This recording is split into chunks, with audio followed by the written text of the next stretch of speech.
আসসালামু আলাইকুম। আমি মোহাম্মদ মনির। আমার নিজস্ব চ্যানেল থেকে আপনাদের কিছু এয়ার কন্ডিশনারের শিক্ষণীয় বিষয় শিখাবো।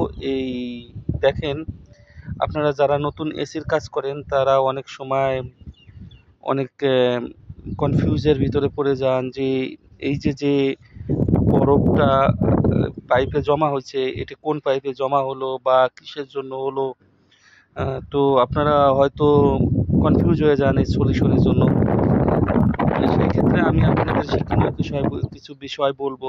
ঠিক আছে, আপনারা যখন এই ধরনের সমস্যার ফেস করবেন তখন সর্বপ্রথম আপনাদের কি করতে হবে।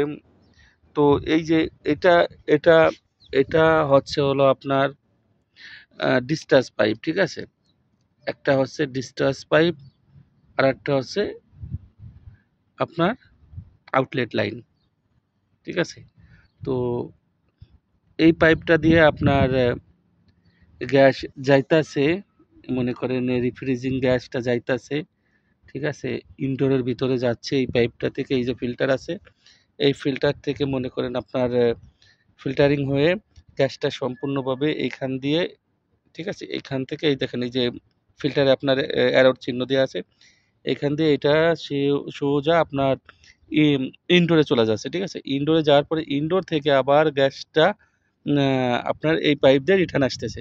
তো সেই ক্ষেত্রে আপনাদের বুঝতে হবে যখন এই এই ধরনের কোনো আইস জমা হয়, ঠিক আছে, সেই জন্য আপনাদের সর্বপ্রথম আপনার ইনডোরটা চেক করতে হবে।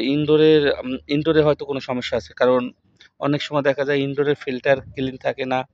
ঠিক আছে, যার জন্য মনে করেন ইনডোরে আপনার যে সেকশন যে হাওয়াটা, সে হাওয়াটা যখন না পাবে তখন হয়তো সমস্যাটা হইতে পারে। আবার অনেক সময় ফিল্টার ক্লিন থাকে না, সেটার জন্য হইতে পারে। আবার অনেক সময় দেখা যাচ্ছে আপনার ইনডোরে যে কয়েলটা আছে, ঠিক আছে, কয়েলটা আছে, সেই কয়েলে দেখা যাচ্ছে অনেক সময় অনেক কাঁচা মানে ময়লা জমা হয়ে যায়। সেই ক্ষেত্রেও এই ধরনের সমস্যা হইতে পারে। আর আরেকটা জিনিস আপনারা হয়তো নিজস্ব ব্যক্তিগত এক্সপিরিয়েন্স থেকে দেখতে পারেন। ঠিক আছে, যে আপনার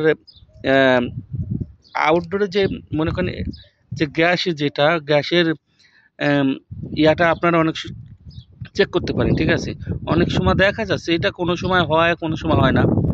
তো সেই ক্ষেত্রে আপনার অনেক সময় গ্যাসটা, এসির যে রিফ্রিজিং যে গ্যাস আছে, সেই গ্যাসটা আপনারা চেক করে দেখতে পারেন। ঠিক আছে, কারণ গ্যাসের জন্য অনেক সময় হয়, কিন্তু মেইনলি এটা গ্যাসের জন্য হয় না। ঠিক আছে, এর মেইন যে সমস্যা, সেই সমস্যাটা হচ্ছে হলো আপনার ইনডোরে যদি আপনার সেকশন ইয়ারটা, হাওয়াটা যদি বরাবর না পায়, সেই ক্ষেত্রে আপনাদের ফার্স্ট ইনডোর চেক করতে হবে।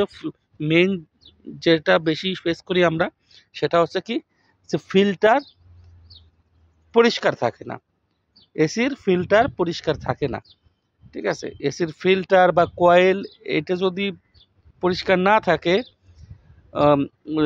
এসির ইনডোর যদি সেকশন হাওয়াটা যদি না পায়, তাহলে এই সমস্যাটা বেশি হয়। ঠিক আছে, তো আল্লাহ হাফেজ। আপনাদের দ্বিতীয়ত এই ধরনের বা এসির যদি কোনো সমস্যা ফেস করেন, যদি আপনারা বিষয়টা না বুঝতে পারেন, ইনশাল্লাহ মোহাম্মদ মনির ভাই আপনাদের সাথে আছে। আপনারা কমেন্টে যোগাযোগ করবেন, ইনশাল্লাহ মনির ভাই চেষ্টা করবে আপনাদের সলিউশন জানানোর জন্য। ওকে, আল্লাহ হাফেজ, সবাই ভালো থাকবেন। শুভ রমাদান মুবারক।